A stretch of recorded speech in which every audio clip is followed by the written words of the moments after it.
Pemirsa kembali lagi bersama MNC News Now, bersama saya Aprilia Putri. Lembaga survei PRC merilis tingkat elektabilitas para tokoh yang dijagokan maju Pilpres 2024. Survei ini meliputi simulasi duet Capres dan Cawapres 2024 berdasarkan sejumlah skema. Hasil survei menunjukkan duet Gubernur Jawa Tengah Ganjar Pranowo dan Menparekraf Sandiaga Uno unggul di simulasi versi 2 paslon dan 3 paslon. Survei PRC dilakukan dengan wawancara telepon terhadap responden di semua provinsi. Sebanyak 1.200 responden yang terpilih dalam survei ini diambil secara acak dari data sampel pada beberapa survei nasional sebelumnya pada 2020-2021.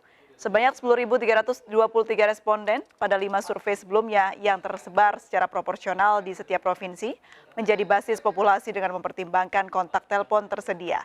Dengan demikian, sampel pada survei ini yang diwawancarai sebanyak 1.200 responden. Sementara itu, hasil survei PRC menunjukkan tingkat elektabilitas Ganjar selalu memimpin pada beberapa simulasi capres. Pada simulasi 5 nama misalnya, elektabilitas Ganjar tertinggi yaitu mencapai 30,6%. Pada elektabilitas Cawapres, nama Sandiaga Uno berada di puncak dengan suara tersebanyak 13,5%. Disusul Anies Baswedan 11,0% dan Ridwan Kamil 10,4%. Selanjutnya elektabilitas Ganjar pun selalu memuncaki survei di 2 model pada 3 nama. Model pertama adalah Ganjar Pranowo, Anies Baswedan, dan Prabowo Subianto. Model kedua adalah Ganjar Pranowo, Prabowo Subianto, dan Puan Maharani.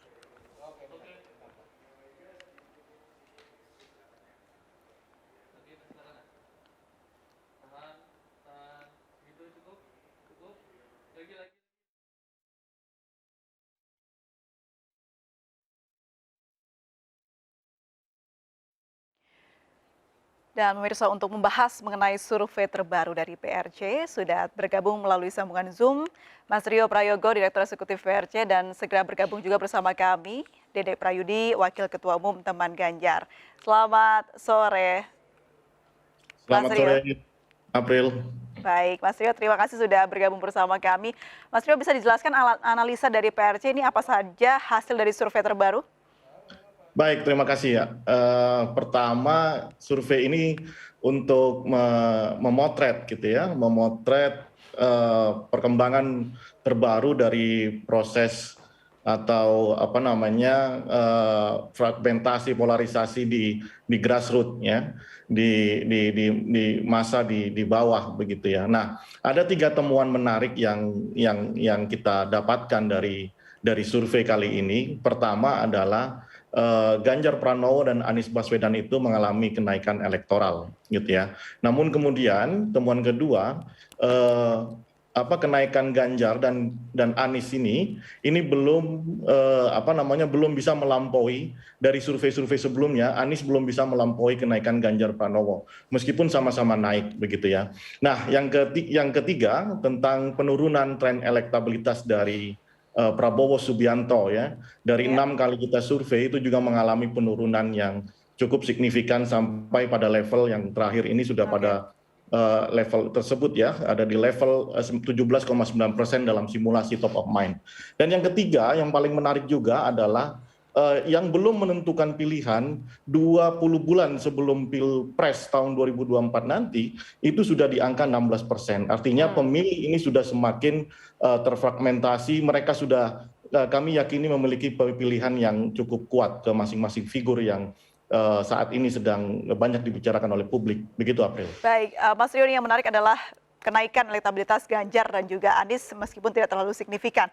Faktor-faktornya apa saja ini, Mas Rio? Baik. Yang pertama, pembicaraan tentang Ganjar dan Anies ini sering ya menghiasi di media, bahkan sering menjadi bahan diskusi dalam berbagai topik politik yang berkembang saat ini. Kemudian ada momentum bagaimana misalnya Ganjar dibicarakan dan juga Anies dibicarakan sebagai calon potensial dari salah satu partai, yakni Partai Nasdem, begitu ya. Kemudian yang kedua, bagaimana misalnya konflik yang terjadi Ganjar dengan Puan yang seolah-olah terus dihadap-hadapkan, itu justru meningkatkan pengetahuan publik tentang Ganjar gitu ya. Orang kemudian membandingkan antara Puan dan Ganjar, sehingga kemudian orang semakin paham bahwa kualitas yang dimiliki Ganjar dan Puan ini di mata publik gitu ya, di mata publik, sekali lagi di mata publik itu lebih condong kepada Ganjar Pranowo. Kalau kasus Anies, selain Partai Nasdem, tentu ada Formula E yang dianggap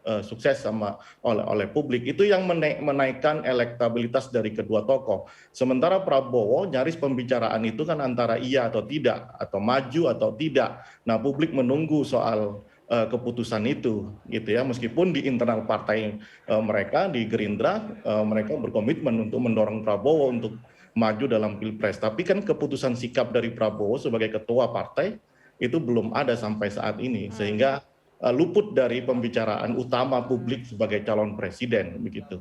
Baik. Itu yang terjadi. Oke, di antara 3 nama tadi yang sudah dijelaskan, apakah ada kans lain bagi calon presiden di 2024 yang mungkin bisa menembus ketiga besar?